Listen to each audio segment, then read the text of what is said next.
once again welcome to Wings Online. അപ്പോൾ നമ്മൾ ഇന്ന് 9th സ്റ്റാൻഡേർഡിന്റെ സെക്കൻഡ് ചാപ്റ്ററിലെ ഇമ്പോർട്ടന്റ് ക്വസ്റ്റ്യൻസ് ആണ് നോക്കാൻ പോകുന്നത്. അപ്പോൾ നമുക്കറിയാം ചാപ്റ്ററിന്റെ പേര് depths of gratitude by Selma Lagerlof. അപ്പോൾ സെൽമ ലാഗർലോഫിന് നൊബേൽ പ്രൈസ് കിട്ടുമ്പോൾ അവർ പറയുന്ന ആ സ്പീച്ച് ആണ് നമ്മൾ ഇന്നിവിടെ എടുക്കുന്ന ഈ ചാപ്റ്ററിന്റെ ബേസിക് കോൺസെപ്റ്റ്. അത് നമുക്കറിയാലോ. അപ്പോൾ ആ സ്പീച്ചിലൂടെ അവർ പറയുന്ന കുറേ ഇൻഫോർമേഷൻസ് ഉണ്ട്. അവർക്ക് നൊബേൽ പ്രൈസ് ആദ്യമായിട്ട് കിട്ടുന്നു. അപ്പോൾ ആ ഒരു നൊബേൽ പ്രൈസ് കിട്ടുമ്പോൾ അവർക്ക് ആരോടൊക്കെയാണ് ഗ്രാറ്റിറ്റ്യൂഡ് ഉള്ളത്, ആരോടൊക്കെയാണ് നന്ദി ഉള്ളത് അല്ലേ. ഒരു ചെറിയൊരു പൂ തൊട്ട് അവരുടെ ഫാദർ മരിച്ചുപോയ അച്ഛനോട് വരെ എന്തുണ്ട്, ഒരു ഗ്രാറ്റിറ്റ്യൂഡ് ഉണ്ട്, ഒരു നന്ദി ഉണ്ട്. അപ്പൊ ഈ സംഭവം നമുക്കറിയാം. അപ്പൊ ഇതിൽ നിന്ന് ഏതൊക്കെ ക്വസ്റ്റ്യൻസ് ആണ് നമുക്ക് ഇമ്പോർട്ടന്റ് ആയിട്ട് എക്സാമിന് വേണ്ടി പഠിക്കേണ്ടത് നോക്കാം. ഓക്കെ, ഫസ്റ്റത്തെ ഒരു ക്വസ്റ്റ്യൻ ആൻസർ പോലത്തെ ഒരു ക്വസ്റ്റ്യൻ ആണ്. നോക്കാം. How did her friends and readers contribute to Selma Lagerlof's journey to the Nobel Prize? നമുക്കറിയാം സെൽമ ലാഗർലോഫിന് നൊബേൽ പ്രൈസ് കിട്ടി. എന്തിലാ കിട്ടിയത്? ലിറ്ററേച്ചറിലാണ് കിട്ടിയത്. സാഹിത്യത്തിൽ അവരുടെ എഴുത്തിനാണ് എന്ത് കിട്ടിയേക്കുന്നത്, നൊബേൽ പ്രൈസ് കിട്ടിയിരിക്കുന്നത്. ഈ നൊബേൽ പ്രൈസ് ഇവർക്ക് കിട്ടാൻ വേണ്ടിയിട്ട് അവരുടെ ആരൊക്കെയാണ്? ഫ്രണ്ട്സ്, അവരുടെ കുറച്ച് സുഹൃത്തുക്കൾ, അതേപോലെ റീഡേഴ്സ്, അവരുടെ ബുക്ക് വായിച്ച ആൾക്കാരുണ്ടാവല്ലോ, അവരാണ് വായനക്കാർ. ഇവരൊക്കെ എങ്ങനെയാണ് ഈ ഒരു ജേർണി, ഈ ഒരു യാത്രയിൽ നൊബേൽ പ്രൈസ് കിട്ടാനുള്ള സെൽമ ലാഗർലോഫിന്റെ യാത്രയിൽ സഹായിച്ചത്, അല്ലെങ്കിൽ അവർ എന്തൊക്കെയാണ് കോൺട്രിബ്യൂട്ട് ചെയ്തതെന്നാണ് ക്വസ്റ്റ്യൻ. ആൻസർ നോക്കാം. Her readers promoted her books and wrote about her. വായനക്കാരുടെ കാര്യമാണ് ഫസ്റ്റ് പറയുന്നത്. വായനക്കാർ എന്തൊക്കെ ചെയ്തു നോക്കിയേ. ഹെർ റീഡേഴ്സ്, വായനക്കാരെ പ്രൊമോട്ട് ചെയ്തു, ഇവരുടെ ബുക്സിനെ പ്രൊമോട്ട് ചെയ്തു. അവർക്ക് വായിച്ചപ്പോൾ ഇഷ്ടപ്പെട്ടപ്പോൾ ബാക്കിയുള്ളവരുടെ അടുത്തും പറഞ്ഞതാ ഇതേപോലത്തെ ഒരു നല്ല ബുക്ക് ഉണ്ട്, എല്ലാവരും ചെന്ന് വായിക്കണം എന്ന് പറഞ്ഞ് പ്രൊമോട്ട് ചെയ്ത് കൊടുത്തു. അതേപോലെ തന്നെ എന്ത് ചെയ്ത്, റോട്ട് അബൌട്ട് ഹെർ, അവരെ കുറിച്ച് കുറച്ച് കാര്യങ്ങളൊക്കെ എഴുതി. ഇപ്പൊ ചിലപ്പോൾ ന്യൂസ് പേപ്പറിലായിരിക്കാം, മാഗസിൻസിലായിരിക്കാം, പല സ്ഥലത്തും അവരെ കുറിച്ച് എഴുതി നല്ല ഇൻഫോർമേഷൻസ് കൊടുത്തു, അവർക്കൊരു പബ്ലിസിറ്റി കൊടുത്തു. അതാണ് റീഡേഴ്സ് ചെയ്ത കാര്യം. അതിനുശേഷം നോക്കിയേ, ദോസ് ഇൻ ഫോറിൻ കൺട്രീസ്, ഈ പറയുന്ന ഫ്രണ്ട്സും റീഡേഴ്സും നാട്ടിൽ മാത്രമല്ല ഫോറിൻ കൺട്രീസും വിദേശ രാജ്യങ്ങളിലുള്ളവരും ഇവരെ ഹെൽപ്പ് ചെയ്തിട്ടുണ്ട്. ഏത് രീതിയിലാണ് നോക്കിയേ. Those in foreign countries worked for her, അവർക്ക് വേണ്ടി വർക്ക് ചെയ്തു എന്നാണ് പറയുന്നത്. എന്തായിരിക്കും അവർ ചെയ്തത്? അവർ മിക്കവാറും ഇവരുടെ ആ ഒരു ഏത് ലാംഗ്വേജിലാണ് ഇവർ എഴുതിയത് അത് മറ്റു ഭാഷകളിലേക്ക് ട്രാൻസ്ലേറ്റ് ചെയ്ത് കൊടുത്തിട്ടുണ്ടാവും, തർജ്ജമ ചെയ്തിട്ടുണ്ടാവും. അപ്പൊ എന്ത് പറ്റും, ബാക്കിയുള്ള ഭാഷ സംസാരിക്കുന്ന ആൾക്കാർക്കും ഇവരുടെ ബുക്ക് വായിക്കാനും അത് മനസ്സിലാക്കാനുള്ള ഒരു ഓപ്പർച്യൂണിറ്റി കിട്ടും. ഇതാരാണ് ഹെൽപ്പ് ചെയ്തത്? ഫോറിൻ കൺട്രീസിലുള്ള ആൾക്കാരാണ് ഹെൽപ്പ് ചെയ്തത്. അടുത്ത് നോക്കിയേ, ഹർ ഫ്രണ്ട്സ് ലൈക്ക് SLD. നമുക്കറിയാം SLD ആയിരുന്നു ആ ഒരു ഫ്രണ്ട് അല്ലെ. SLD ആണ് മെയിൻ ഫ്രണ്ട്. SLDനോടുള്ള അത്രയും സ്നേഹവും കടപ്പാടും വേറെ ആരോടും ഇല്ല എന്നാണ് പറയുന്നത് ഫ്രണ്ട്സിൽ. അപ്പോൾ ഹർ ഫ്രണ്ട്സ് ലൈക്ക് SLDനെ പോലുള്ള ഫ്രണ്ട്സ് എന്ത് ചെയ്തു? Tried to open doors for her when no one else believed in her. ബാക്കി ആരും നമ്മളുടെ ഈ പറയുന്ന സെൽമ ലാഗർലോഫിനെ വിശ്വസിക്കാത്ത സമയത്ത് ഇവരൊരു നല്ലൊരു ലേഡിയാണ്, ഇവർക്ക് പല കഴിവുകളുണ്ട്, അങ്ങനെ പല പല പല കാര്യങ്ങളിൽ ഇവരെ ഹെൽപ്പ് ചെയ്തില്ല, ആരും വിശ്വസിച്ചില്ല, ആരും ഉണ്ടായിരുന്നില്ല ഈ സമയത്തൊന്നും. ആ സമയത്തൊക്കെ നമ്മളുടെ ഈ പറയുന്ന സെൽമ ലാഗർലോഫിനെ ഹെൽപ്പ് ചെയ്ത ആ ഒരു ഫ്രണ്ടാണ് ആര്? SLD. കാരണം എന്റെ മുമ്പിൽ ആരും ഇല്ല, എന്റെ മുമ്പിൽ ഇനി ഒന്നുമില്ല, ഞാൻ എന്ത് ചെയ്യും എന്ന് വിചാരിച്ചു നിന്നൊരു മൊമെന്റ് സെൽമ ലാഗർലോഫിന്റെ ലൈഫിലുണ്ട്. ആ ഒരു സമയത്ത് അവർക്ക് വേണ്ടി ആ ഒരു വാതിൽ തുറന്ന ഏക ആള് ആരാണ്? SLD. ഇതൊക്കെയാണ് SLD ഫ്രണ്ടും ബാക്കിയുള്ള റീഡേഴ്സും നൊബേൽ പ്രൈസ് കിട്ടാൻ വേണ്ടി നമ്മളുടെ സെൽമ ലാഗർലോഫിനെ ഹെൽപ്പ് ചെയ്ത ആ 3 പോയിന്റ്സ്. നോക്കിയേ, എളുപ്പമാണ്, സ്ക്രീൻഷോട്ട് എടുത്ത് വെച്ചാൽ ഇത് പഠിക്കാം. നോക്കിയേ, ജസ്റ്റ് 3 പോയിന്റ്സേ ഉള്ളൂ. സെക്കൻഡ് ക്വസ്റ്റ്യൻ എന്താണ് നോക്കാം. നോക്കിയേ, Selma Lagerlof slips to an imaginary world where she finds her father. Prepare the conversation between Selma and her father. Okay, നമുക്കറിയാം ട്രെയിൻ യാത്രയിലായിരുന്നു സെൽമ ലാഗർലോഫ്. എങ്ങോട്ടാണ് പോയിരുന്നത്? സ്റ്റോക്ക്ഹോമിലേക്ക്. എന്തിനാണ് പോയിരുന്നത്? നൊബേൽ പ്രൈസ് മേടിക്കാൻ. ആ ഒരു ഇരിക്കുന്ന ആ ഒരു ട്രെയിനിൽ ഇരിക്കുന്ന ആ ഒരു സമയത്ത് എന്ത് പറ്റി? ഇവരൊരു ഇമാജിനറി വേൾഡിലേക്ക് പോയി, വേറൊരു ഇമാജിനറി വേൾഡിലേക്ക് ചെന്നുവിട്ടു. ആ ചെന്നുവിട്ടത് എങ്ങോട്ടാണ്? അച്ഛന്റെ അടുത്തേക്കാണ്, മരിച്ചുപോയ അച്ഛന്റെ അടുത്തേക്ക്, പാരഡൈസിലേക്ക് നമ്മളുടെ സെൽമ ലാഗർലോഫ് ഇമാജിൻ ചെയ്ത് അവിടെ എത്തിപ്പെട്ടു അല്ലേ. എത്തിപ്പെട്ട് കഴിഞ്ഞാൽ അവർ തമ്മിലൊരു കോൺവെർസേഷൻ വേണ്ടേ? അച്ഛനും സെൽമ ലാഗർലോഫും തമ്മിൽ എന്തൊക്കെയായിരിക്കാം പറയാനുള്ള സാധ്യത? ആ സാധ്യത ഉള്ള ക്വസ്റ്റ്യൻസ് ആണ് നമ്മളോട് ചോദിച്ചേക്കുന്നത്. നോക്കിയേ, നമ്മളോട് പോയിന്റ് ആയിട്ടാണ് എഴുതിയിരിക്കുന്നത്. ഫസ്റ്റ് അത് നോക്കാം. അച്ഛൻ പറയുന്ന ഡയലോഗാണ്. നമ്മുടെ ഇവര് രണ്ടുപേരും പാരഡൈസിൽ എത്തിക്കഴിഞ്ഞു. അച്ഛൻ പാരഡൈസിൽ ഓൾറെഡി ഉണ്ട്, സെൽമ ലാഗർലോഫ് അവിടെ എത്തി. അപ്പൊ എന്തായിരിക്കും ഇവർ ആദ്യം പറയാൻ നോക്കാം? ഫസ്റ്റ് കോൺവെർസേഷൻ എങ്ങനെയായിരിക്കും തുടങ്ങുക? അച്ഛൻ ഈ മോളെ കാണുമ്പോ എന്ത് പറയും? Selma, how come you here? Selma, മോളെ നീ എങ്ങനെ ഇവിടെ എത്തിയതല്ലേ? ഭയങ്കരമായിട്ട് കൺഫ്യൂഷൻ ആയിപ്പോയി. കാരണം മരിച്ച ആൾക്കാരുള്ള ഒരു സ്ഥലത്ത് മോൾ എത്തിക്കഴിഞ്ഞിരിക്കുന്നു. അപ്പൊ അച്ഛൻ ഭയങ്കര ക്യൂരിയോസിറ്റിയും ഭയങ്കര എന്താണ് സംഭവം എന്ന് മനസ്സിലായില്ല. അപ്പൊ അച്ഛൻ ചോദിക്കാണ്, ഹൗ കം യു ഹിയർ? മോൾ എങ്ങനെ ഇവിടെ എത്തിയത്? അപ്പൊ സെൽമ എന്ത് മറുപടി പറയും? Father father, oh I missed you so badly. ഞാൻ അച്ഛനെ ഒരുപാട് മിസ് ചെയ്തിരുന്നു അല്ലേ. ഒരുപാട് വർഷങ്ങളായിട്ട് അച്ഛൻ മരിച്ചു പോയിട്ട് ഒരുപാട് വർഷങ്ങൾക്ക് ശേഷം മരിച്ച ഒരാളെയാണ് കാണുന്നത് അല്ലേ. ശരിക്കും നടക്കുമെന്ന് അറിയില്ല, എങ്കിലും ഇവിടെ നടന്നു, ഇമാജിനറി വേൾഡിലാണ് നടന്നതെന്ന് മാത്രം. അപ്പോ ഇങ്ങനെ പറയുമ്പോൾ സെൽമ എന്തായിരിക്കും മറുപടി പറയാ? അച്ഛനെ ഞാൻ ഒരുപാട് മിസ് ചെയ്തിരുന്നു. Father, I too missed you my child, is everything fine? അച്ഛൻ പറയാ, ഞാനും മിസ് ചെയ്തിരുന്നു മോളെ, കാരണം ഇത്രയും കാലത്തിന് ശേഷം മോളെ കണ്ടാണ് ഞാനും മോളെ ഒരുപാട് മിസ് ചെയ്തിരുന്നു. അപ്പൊ ചോദിക്കുകയാണ്, ഈസ് എവറിത്തിങ് ഫൈൻ? ബാക്കി എല്ലാ കാര്യം ഓക്കെ അല്ലേ? അപ്പൊ സെൽമ എന്ന് പറയുന്നത്, യെസ് ഗ്രേറ്റ് മൈ ഫാദർ, എല്ലാം ഓക്കെയാണ്, എല്ലാം അടിപൊളിയാണ്, വേറെ പ്രശ്നങ്ങളൊന്നുമില്ല. അടുത്തത്, father, what about your stories my child? അപ്പൊ അച്ഛൻ ചോദിക്കണം, മകളൊരു കഥാകാരിയാണ്, കഥകളൊക്കെ ഇഷ്ടമാണെന്ന് അറിയാം, അപ്പൊ ചോദിക്കും നിന്റെ കഥകളൊക്കെ എങ്ങനെ പോകുന്നു? അപ്പൊ സെൽമ എന്തോരോട് പറയും, ദേ ആർ ഡൂയിങ് ഗുഡ്, അതൊക്കെ ഓക്കെയാണ് അച്ഛൻ, നല്ല രീതിയിൽ തന്നെ പോകുന്നു. നമുക്കറിയാം ആദ്യമൊന്നും സെൽമ എന്ത് പറഞ്ഞില്ല, എനിക്ക് നൊബേൽ പ്രൈസ് കിട്ടിയെന്ന് പറഞ്ഞില്ല, വളരെ പതുക്കെ വളച്ചൊടിച്ച് ഇൻഡയറക്റ്റ് ആയിട്ടാണ് ലാസ്റ്റ് അച്ഛനോട് പറഞ്ഞത് എനിക്ക് നൊബേൽ പ്രൈസ് കിട്ടിയെന്ന്. അപ്പൊ ഇതാണ് ആദ്യത്തെ 3 കോൺവെർസേഷൻ. അടുത്ത് നോക്കാം. പിന്നെ ഫാദർ ചോദിക്കാണ്, I M always proud of you my dear. അച്ഛന് മോളെ ആലോചിച്ച് ഭയങ്കര അഭിമാനമാണ് എപ്പോഴും. അപ്പോൾ സെൽമ എന്ത് പറയും? ഓഫ് കോഴ്സ് നന്ദി പറയും അല്ലേ, താങ്ക് യു പറയും. It is so thoughtful of you. ഓ, അച്ഛനോട് ഭയങ്കര സന്തോഷമുണ്ട്, അച്ഛൻ എന്നെ പറ്റി ഇങ്ങനെയൊക്കെ പറഞ്ഞാൽ അതിയായ സന്തോഷമുണ്ട്. ഫാദർ പറയാണ്, Selma, give me something to burst my heart in joy. Selma, sure my father. അപ്പൊ ഫാദർ പറയാണ്, oh I can't wait for it Selma, but before that I need your help as I am heavily in ഡെപ്റ്റ്. ഇതാണ് ആ ഒരു basic first കേട്ടാ. അപ്പൊ നോക്കിയാ അച്ഛൻ എന്താ പറയുന്നത്? സെൽമ മോളെ, എനിക്ക് ഒരു സന്തോഷം തോന്നുന്ന എന്തെങ്കിലും ഒരു കാര്യം പറയാണ്. അപ്പൊ സെൽമ പറയും, ഷുവർ, എന്തായാലും ഞാൻ ഉറപ്പായിട്ടും പറയാം. ഫാദർ പറയാണ്, oh I can't wait for it, എനിക്ക് അതിനോട് വെയിറ്റ് ചെയ്യാൻ പറ്റില്ല, വേഗം പറഞ്ഞു. Selma, but before that I need your help as I am heavily in ഡെപ്റ്റ്. അപ്പൊ കാര്യങ്ങളൊക്കെ ഞാൻ പറയാം, അതിനു മുമ്പ് അച്ഛൻ്റെ ഒരു സഹായം എനിക്ക് ആവശ്യമുണ്ട്. കാരണം എന്താണ്? അച്ഛൻ ഞാൻ ഭയങ്കരമായ ഒരു കടത്തിലാണ് എന്ന് പറയാണ് നമ്മുടെ ആര്, സെൽമ ലാഗർലോഫ്. അപ്പോ നോക്കിയേ, എന്താണ് ഈ കടം എന്ന് നമുക്കറിയാം അല്ലെ. എന്തായിരുന്നു ആ കടം? കടപ്പാടാണ്. എന്തിന്റെ കടപ്പാട്?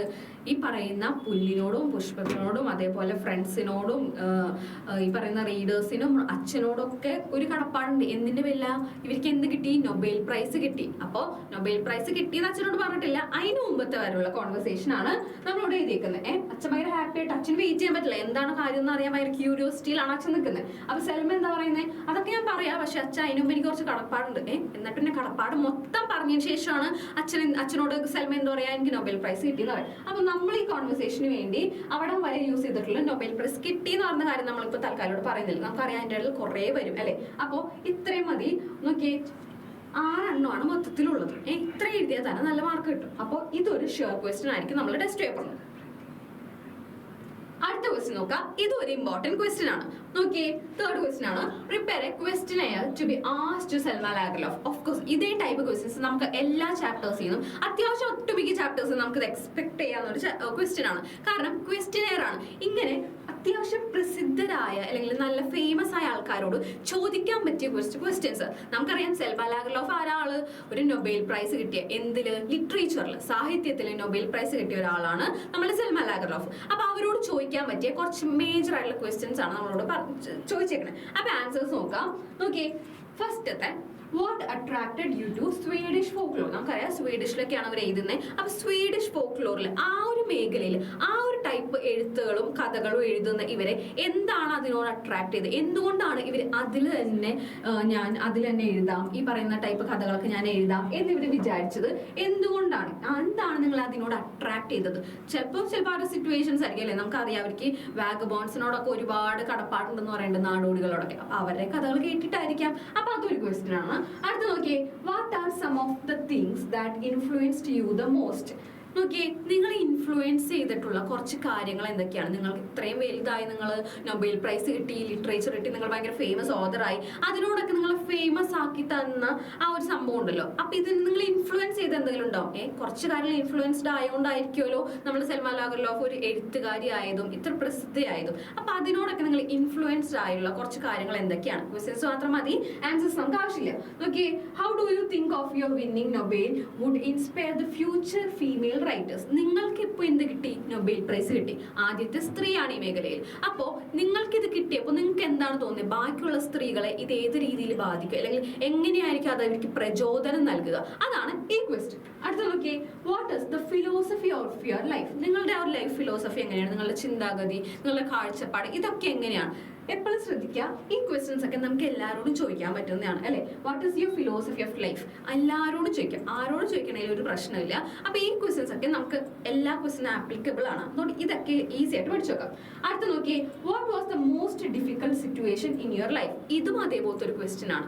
നിങ്ങളുടെ ലൈഫിലെ ഏറ്റവും ഡിഫിക്കൽട്ട്, ഏറ്റവും ബുദ്ധിമുട്ടേറിയ ആ ഒരു സന്ദർഭം എപ്പോഴാണെന്നാണ് ഈ ക്വസ്റ്റ്യൻ. ഇതും അതേപോലെ തന്നെയാണ് ഏതൊരാളോടും, ഈ ഫേമസ് ആയിക്കോട്ടെ ഇൻഫേമസ് ആയിക്കോട്ടെ, അവരോടൊക്കെ നമുക്ക് ചോദിക്കാൻ പറ്റിയ ഒരു ക്വസ്റ്റ്യൻ ആണ് ഇത്. ഈ 2 ക്വസ്റ്റ്യൻ അപ്പൊ ഷുവർ ആയിട്ട് പഠിച്ചു വെക്കുക. 5 ക്വസ്റ്റ്യൻ എങ്കിലും നമ്മൾ മിനിമം പഠിച്ചു വെച്ചിരിക്കണം.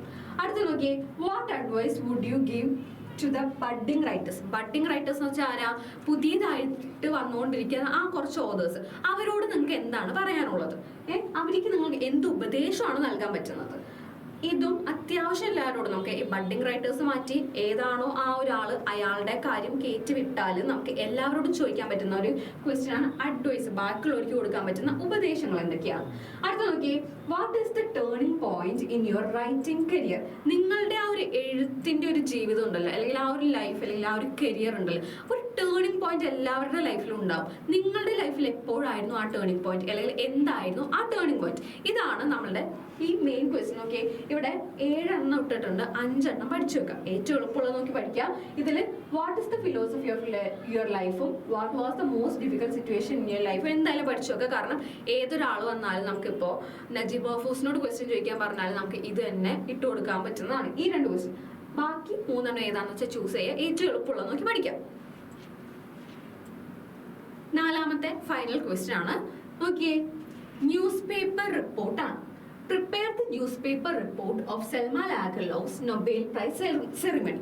സെൽമ ലാഗർലോഫിന് എന്താ കിട്ടിയത്? നൊബേൽ പ്രൈസ് ആണ് കിട്ടിയത്. അപ്പൊ ആ ഒരു സെറിമണി നടന്നു കഴിഞ്ഞു, അവർക്ക് നൊബേൽ പ്രൈസ് കിട്ടി, അവർ ആ ട്രോഫി പിടിച്ച് നിൽക്കുകയാണ്. അപ്പൊ അതെങ്ങനെ നമ്മൾ ന്യൂസ് പേപ്പർ റിപ്പോർട്ടിൽ എഴുതും എന്നതാണ് ഈ ക്വസ്റ്റ്യൻ. അപ്പൊ ന്യൂസ് പേപ്പർ റിപ്പോർട്ടിന്റെ ഫോർമാറ്റ് എന്താണ് നമുക്കറിയാം. സെൻട്രൽ ലൈനിന് എന്ത് കൊടുക്കണം? ടൈറ്റിൽ കൊടുക്കണം. എന്തായിരിക്കും ആ ടൈറ്റില്? ഒരു ന്യൂസ് പേപ്പർ, അതായത് ഒരു പത്രത്തിൽ ഒരു റിപ്പോർട്ട് വരുമ്പോൾ എന്താണോ ആ വാർത്ത, അതിന്റെ മെയിൻ സംഭവങ്ങളായിരിക്കും നമ്മൾ ഹെഡിങ് ആക്കി കൊടുക്കുക. ഇവിടെ നോക്കിയേ, Lagerlof from Varmland backs the Nobel. നോക്കിയേ, വാംലാൻഡ് എന്ന് പറഞ്ഞ ഒരു സ്ഥലം നമുക്കറിയാം. ലാഗർലോഫ് ഇവരുടെ സെക്കൻഡ് നെയിം ആണ് നമ്മൾ യൂസ് ചെയ്യുന്നത്, സെൽമ ലാഗർലോഫ്. അപ്പൊ ലാഗർലോഫ് നമ്മൾ ഇങ്ങോട്ട് എടുത്തു. ലാഗർലോഫ് ഫ്രം വാംലാൻഡ്, വാംലാൻഡിലുള്ള Lagerlof backs the Nobel. Backs അവരാണത് മേടിച്ചത് എന്ന് വെച്ചാൽ എന്താ? നൊബേൽ പ്രൈസ് കിട്ടിയത് ആർക്കാണ്? സെൽമ ലാഗർലോഫിനാണ്. അതൊരു ഭയങ്കര ഫേമസ് ആയിട്ടുള്ള ന്യൂസ് ആയിരിക്കും. കാരണം എന്താണ്? ആദ്യമായിട്ടാണ് ഒരു സ്ത്രീക്ക് കിട്ടിയത് അല്ലേ. അപ്പോൾ നല്ലൊരു ടൈറ്റിൽ നമ്മൾ ഫസ്റ്റ് തന്നെ സെൻട്രൽ പോർഷനിൽ കൊടുത്തു. നമുക്കിതൊരു ബോക്സിലാണ് ചെയ്യേണ്ടത്. അടുത്ത് നോക്കിയേ, സ്റ്റോക്ക്ഹോം 25 ജൂൺ. ഇത് ഡേറ്റും കൊടുത്തു, നമ്മൾ സ്ഥലവും കൊടുത്തു. ഏതാണ് സ്ഥലം? സ്റ്റോക്ക്ഹോം ആണ്. സ്റ്റോക്ക്ഹോം ആണ് നമുക്കറിയാം. ഒരു സ്റ്റോക്ക്ഹോമിലോട്ടാണ് പോയിക്കൊണ്ടിരുന്നത് അല്ലേ നൊബേൽ പ്രൈസ് മേടിക്കാൻ. അപ്പൊ സ്ഥലം കിട്ടി, ഡേറ്റ് കിട്ടി. അപ്പൊ ഫോർമാറ്റ് ഏകദേശം സെറ്റായി. അതിനുശേഷം നമ്മൾ എന്ത് കൊടുക്കണം? സെൽമ ലാഗർലോഫ് കോമ ഒന്നും ഇടാൻ മറക്കരുത്, ഇമ്പോർട്ടന്റ് ആണ്. സെൽമ ലാഗർലോഫ് ദ സ്വീഡിഷ് ഓതറുകാരിയായിട്ടുള്ള Selma Lagerlof made history on December 10, 1909. 1909 December 10 അവരൊരു ഹിസ്റ്ററി, അവരൊരു ചരിത്രം തന്നെ നിർമ്മിച്ചു. എന്താണ് ആ ചരിത്രം? എന്താണ് സംഭവം? Becoming the first woman to win the Nobel prize for literature. സാഹിത്യത്തില് ആദ്യമായിട്ട് എന്ത് കിട്ടി? ഒരു സ്ത്രീക്ക് നൊബേൽ പ്രൈസ് കിട്ടി. ആർക്കാ കിട്ടിയേ?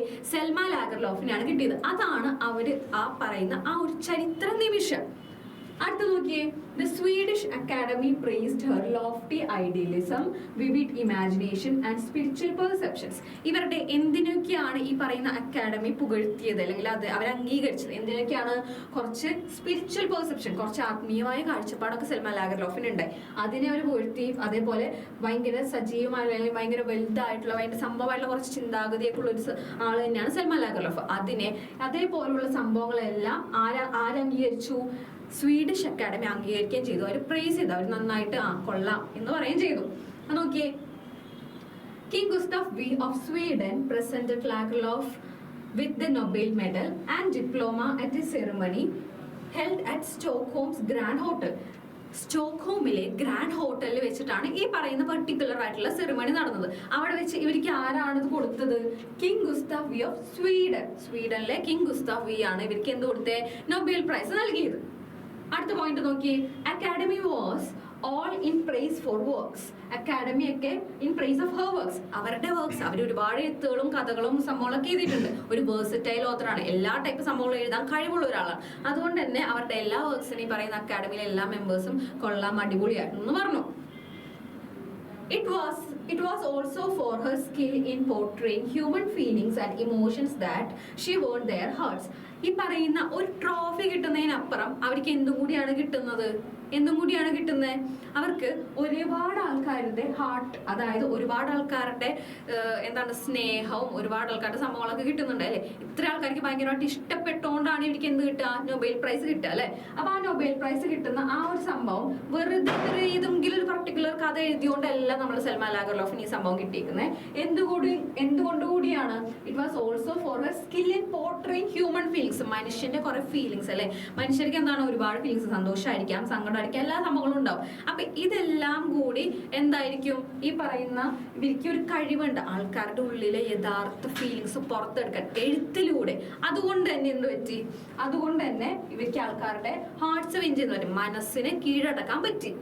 നോക്കിയേ, her acceptance speech titled Depths of Gratitude. നമുക്കറിയാം നൊബേൽ പ്രൈസ് കിട്ടിയ ദൈവം ഇത് മേടിച്ച് ഓടിക്കളയോ? ഇല്ല, അത് അവരവിടെ നിന്ന് മേടിച്ച് അവർ പകരം ഒരു സ്പീച്ച് പറയും. ആ ഒരു സ്പീച്ച് പറയുമ്പോൾ എന്ത് പറ്റും? ആ ഒരു സ്പീച്ച് ഏതായിരുന്നു? ഡെപ്സ് ഓഫ് ഗ്രാറ്റിറ്റ്യൂഡ് എന്ന് പറഞ്ഞാൽ ആ ഒരു നന്ദി പ്രഖ്യാപനങ്ങളായിരുന്നു അല്ലെ അവരുടെ സ്പീച്ച് എന്ന് പറയേ. നമ്മൾ വിചാരിച്ചത് ഒരു കഥയാണെന്ന് വായിച്ചു തുടങ്ങിയോ, പിന്നെ നമുക്ക് മനസ്സിലായത് ഒരു സ്പീച്ച് ആണെന്ന് അല്ലെ. അപ്പൊ ആ ഒരു ഡെപ്സ് ഓഫ് ഗ്രാറ്റിറ്റ്യൂഡ് എന്ന് പറഞ്ഞ ഒരു സ്പീച്ച് ഒരു മറുപടി പ്രസംഗമായിട്ട് പറഞ്ഞു. Express profound thanks and become a tribute to those who support her. ഇവരെ സപ്പോർട്ട് ചെയ്ത, ഇവരുടെ ലൈഫ് ലോങ് ജേർണിയിൽ മൊത്തം എഴുത്തിന്റെ ജേർണി ആയാലും ഇവർ ജനിച്ചപ്പോൾ തുടങ്ങി ഇവർക്ക് പല ആൾക്കാരോട് കടപ്പാടുണ്ട്. അവരോടൊക്കെ ഉള്ള ഒരു നന്ദി രേഖപ്പെടുത്തൽ കൂടിയായിരുന്നു ഈ ഒരു കഥ അല്ലെങ്കിൽ ഈ ഒരു സ്പീച്ച്. ലാസ്റ്റ് ലൈൻ നോക്കിയേ. The event marked a milestone for women in literature. ഈ ഒരു സംഭവം സൽമാ ലാഗർലോഫിന്റെ ലൈഫിൽ മാത്രമല്ല ഒരുപാട് സ്ത്രീകളുടെ ലൈഫിലും ഇതൊരു വലിയ മൈൽ സ്റ്റോൺ ആയിട്ടാണ് നിൽക്കുന്നത്. ഭയങ്കര സംഭവമായിട്ടാണ് എന്നും നിലനിൽക്കും. കാരണം ആദ്യമായിട്ട് ഒരു സ്ത്രീക്ക് എന്ത് കിട്ടി? ലിറ്ററേച്ചറിൽ, സാഹിത്യത്തിൽ എന്ത് അവാർഡാണ് കിട്ടിയത്? നൊബേൽ പ്രൈസ് ആണ് കിട്ടിയത്. അതിന്റെ അപ്പുറം ഇനി അവർക്കൊന്നും നേടാനില്ല അല്ലേ. അവർക്ക് അതുകൊണ്ട് തന്നെയാണ് അവർ അത് കിട്ടേണ്ട അഹങ്കരിച്ചോ? ഇല്ല, അവർ ഒരുപാട് ആൾക്കാരോട് അവർക്ക് ആരോടൊക്കെയാണോ നന്ദിയുള്ളത് അവരോടൊക്കെ നന്ദി രേഖപ്പെടുത്തുകയും ചെയ്തു. അപ്പോൾ ഇത്രയാണ് നമ്മളുടെ മേജർ ക്വസ്റ്റ്യൻസ്. പിന്നെ പ്രൊഫൈൽ ഉണ്ട്, ലെറ്റർ ഉണ്ട്, ഇതൊക്കെ നമ്മൾ ക്ലാസ്സിൽ ഡിസ്കസ് ചെയ്തിരുന്നു. അപ്പോൾ ബാക്കിയുള്ള മെയിൻ ക്വസ്റ്റ്യൻസും ഒരു ഷുവർ ക്വസ്റ്റ്യൻസ് ആണ്. ഈ 4 ക്വസ്റ്റ്യൻ എന്തായാലും നമ്മുടെ ടെക്സ്റ്റ് പേപ്പറിന് ഉണ്ടാവും. അപ്പോൾ ഇത് 4 എന്തായാലും പഠിച്ചു വെക്കുക. ഈ പറയുന്ന ന്യൂസ് പേപ്പർ റിപ്പോർട്ട് നല്ലോണം ഷോർട്ട് ചെയ്തിട്ടാണ് തന്നേക്കുന്നത്. ഇതിൽ കൂടുതൽ ഷോർട്ടൻ ചെയ്യാൻ നമുക്ക് പറ്റില്ല. അപ്പോൾ ഇതെന്തായാലും പഠിച്ചു വെക്കണം. ന്യൂസ് പേപ്പറിന്റെ ഫോർമാറ്റ് ഒന്നും മറക്കരുത്. ഈ പറയുന്ന ഹെഡിങ്, ഡേറ്റ്, അതേപോലെ ബോക്സ് നല്ല ഭംഗി ഉണ്ടാവണം ബോക്സ് വരക്കുമ്പോൾ. അപ്പോൾ സ്ക്രീൻഷോട്ട് എടുത്ത് വെക്കുക.